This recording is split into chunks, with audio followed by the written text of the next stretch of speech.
Le podcast Recruter demain, c'est l'envers du décor du recrutement. Ce que personne ne vous dit, mais que vous vivez tous les jours. Des décisions de dirigeants, des erreurs qui coûtent des mois, des méthodes concrètes pour recruter. Si vous voulez arrêter de recruter à l'aveugle et reprendre le contrôle, vous êtes au bon endroit. Eagle Rocket, votre partenaire pour vos recrutements de demain. On va aborder aujourd'hui un moment que tout dirigeant, tout manager connaît par cœur. L'entretien d'embauche. Et plus précisément, ce sentiment un peu étrange, presque de gêne qui s'installe parfois. Mhm. On a en face de nous une candidate, on pose des questions, elle donne des réponses, et pourtant, à la fin de l'heure, on a cette impression d'en avoir rien appris de substantiel. Oui, C'est comme si tout le monde jouait un rôle, en fait, dans une pièce de théâtre un peu convenue. c'est tout à fait ça. C'est une pièce dont tout le monde connaît le script. Le manager pose la fameuse question « Citez-moi vos 3 qualités et vos 3 défauts ». Ah, celle-là. Et le candidat répond sans surprise « Je suis perfectionniste ». Voilà. Ce n'est pas un outil d'évaluation, c'est devenu un rituel social. Exactement. Le problème, c'est que ce rituel, il a des conséquences. Et des conséquences qui sont coûteuses. On passe 1 heure, parfois plus, dans une conversation de surface qui ne nous donne, au final, aucune information fiable Aucune. sur la capacité réelle de la personne à faire le travail et surtout à s'intégrer dans l'équipe. Et si on se met du point de vue de la candidate, c'est une situation presque intenable. Elle est obligée de mentir, ou en tout cas d'édulcorer la vérité. Oui, absolument. T'es de chez moi et franchement, je ne supporte plus mon chef actuel. Ce serait pourtant une motivation tout à fait légitime. Parfaitement. Mais c'est inaudible. Donc on force les gens à s'inventer des histoires, une passion pour nos valeurs d'entreprise qu'ils ont lues 5 minutes avant sur le site. Comment est-ce qu'on peut espérer avoir une discussion franche sur des bases pareilles ? On ne peut pas, justement, on ne peut pas.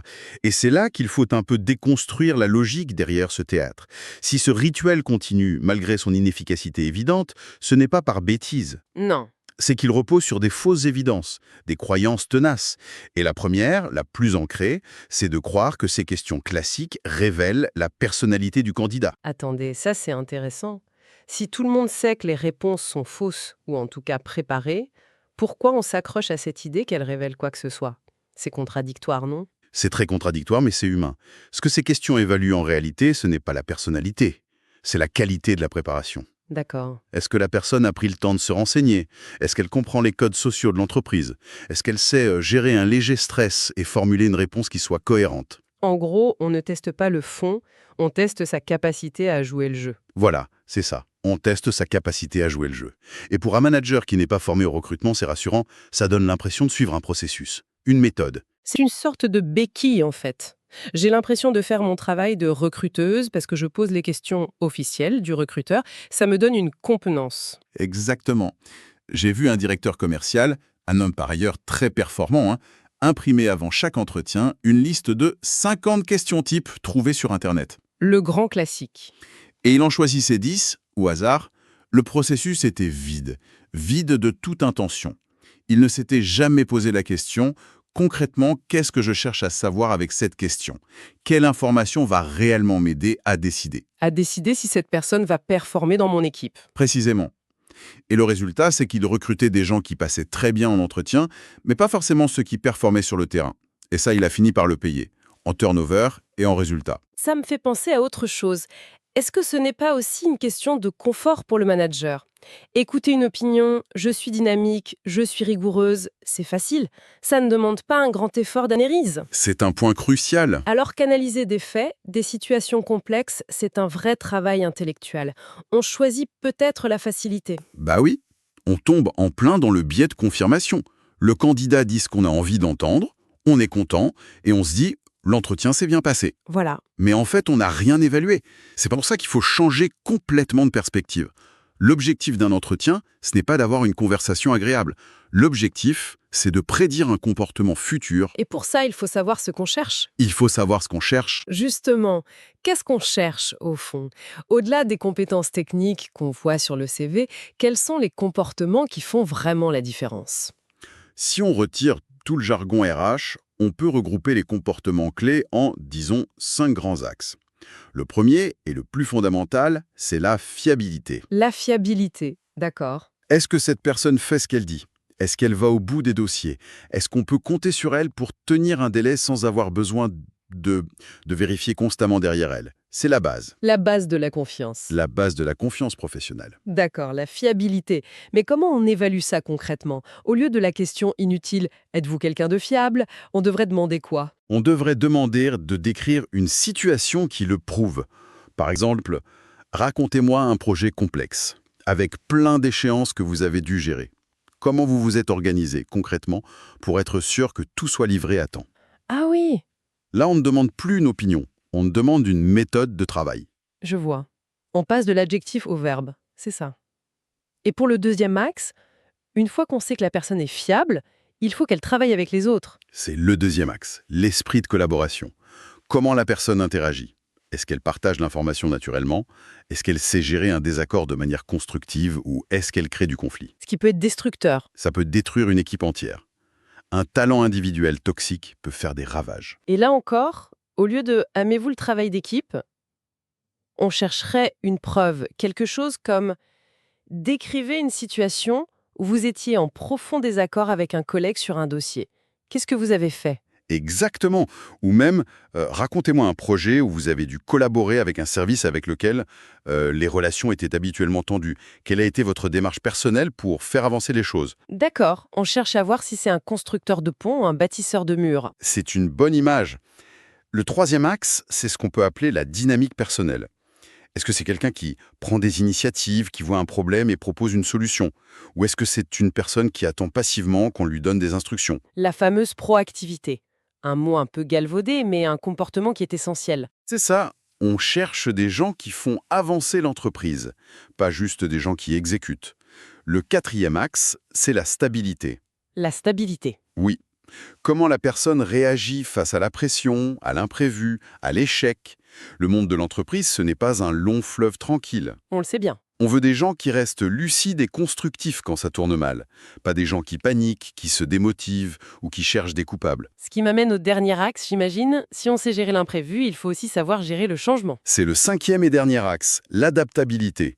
La capacité à apprendre, à désapprendre, à remettre en question ses propres certitudes. Mhm. Le concurrent qui arrive, la technologie qui change, la stratégie qui pivote. Est-ce que la personne voit ça comme une menace ou comme une opportunité? Sa curiosité, son ouverture, c'est un prédicteur direct de sa pertinence à long terme. Très clair. Fiabilité, collaboration, dynamique, stabilité et adaptabilité. Et quand on a cette grille en tête, on comprend immédiatement pourquoi la question « Où vous voyez-vous dans 5 ans ?» est totalement inutile. Totalement. Elle ne mesure aucun de ces 5 comportements. Elle ne mesure que la capacité du candidat à raconter une histoire qui correspond à ce qu'il pense que le manager veut entendre. La bascule, la véritable révolution dans la manière de mener un entretien, elle est là. C'est-à-dire, Il faut arrêter de demander aux gens ce qu'ils sont et commencer à leur demander ce qu'ils ont fait. Le meilleur indicateur du comportement futur, ça reste le comportement passé. alors, allons-y concrètement. Prenons la question la plus redoutée, celle des défauts.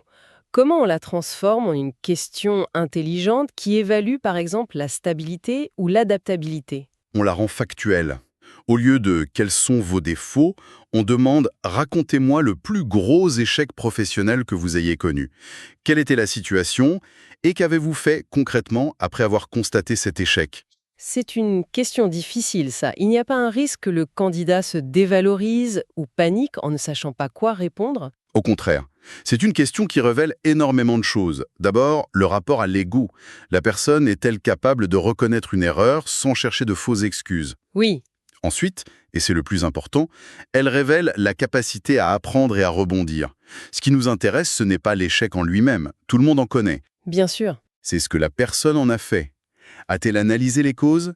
A-t-elle mis en place un plan d'action pour que ça ne se reproduise pas?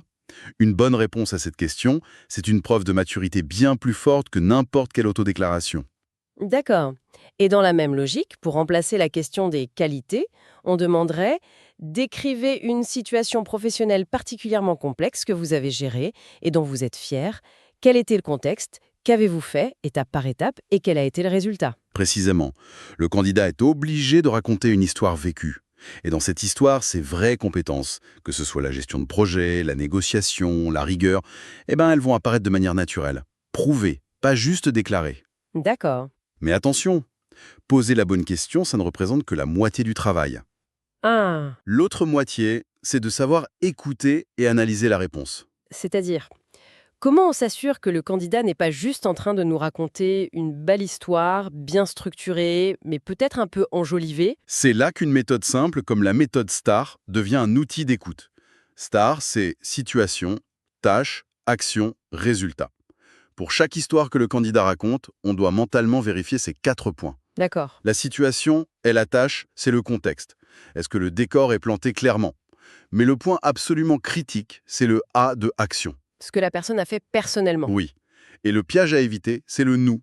Beaucoup de candidats disent « Nous avons mis en place une nouvelle stratégie, nous avons signé un gros client ». C'est un réflexe. C'est un réflexe. Le rôle du manager, c'est de creuser, poliment mais fermement.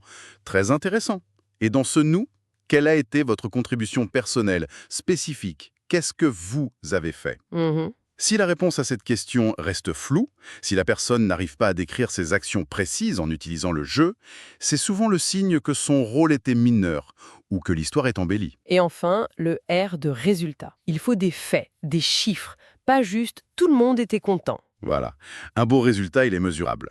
On a réduit le temps de traitement de 15%. Le chiffre d'affaires sur ce segment a augmenté de 100 000 euros. Un résultat factuel ancre l'histoire dans la réalité. Sans ça, ce n'est qu'une anecdote. Mais cette méthode, la méthode STAR, est-ce qu'elle n'est pas aussi un code que les candidats les plus préparés peuvent apprendre à maîtriser?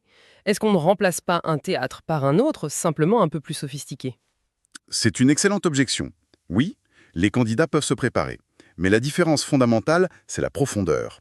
Il est très difficile d'inventer de manière crédible tous les détails d'une situation complexe. D'accord. Une histoire apprise par cœur, elle ne résiste pas à 2 ou 3 questions de suivi. Si un candidat vous décrit une négociation réussie, vous pouvez toujours demander « Quel était l'argument le plus difficile de votre interlocuteur et comment l'avez-vous contré ?» Ah oui, on creuse. À quel moment avez-vous senti que la discussion pouvait échouer? Quelle a été la réaction de votre manager quand vous lui avez présenté le résultat? Un récit inventé s'effondre face à ce niveau de détail. Un récit vécu, lui, s'enrichit. Donc la clé, c'est de transformer l'entretien en une véritable investigation. Une discussion approfondie sur des expériences réelles plutôt qu'un simple questionnaire. C'est ça. On sort du jeu de séduction pour entrer dans un dialogue professionnel, d'adulte à adulte, basé sur des preuves. C'est plus exigeant pour le manager, bien sûr. Il doit être en écoute active, savoir rebondir, creuser. Il ne peut plus se cacher derrière sa liste de questions. Exactement. Mais c'est infiniment plus fiable pour prendre une décision qui peut coûter des dizaines, voire des centaines de milliers d'euros à l'entreprise si elle est mauvaise. En résumé, si on veut arrêter de recruter à l'aveugle, il faut cesser de poser des questions d'opinion et commencer à poser des questions qui demandent des preuves de comportement. L'enjeu n'est pas de trouver la bonne liste de questions, mais d'adopter la bonne posture. Tout est dit. Celle qui permet de révéler comment une personne agit réellement au travail. L'efficacité d'un recrutement ne dépend pas de la sympathie ressentie pendant l'heure d'entretien, mais de la qualité des preuves comportementales qu'on a réussi à collecter. Le reste, ce n'est de la conversation, agréable parfois, mais inutile pour bâtir une équipe performante. Pour votre prochain recrutement, si vous ne deviez interroger le candidat que sur un seul de ces 5 axes, fiabilité, collaboration, dynamique, stabilité ou adaptabilité, lequel choisiriez-vous comme étant le plus critique pour le poste et pourquoi ?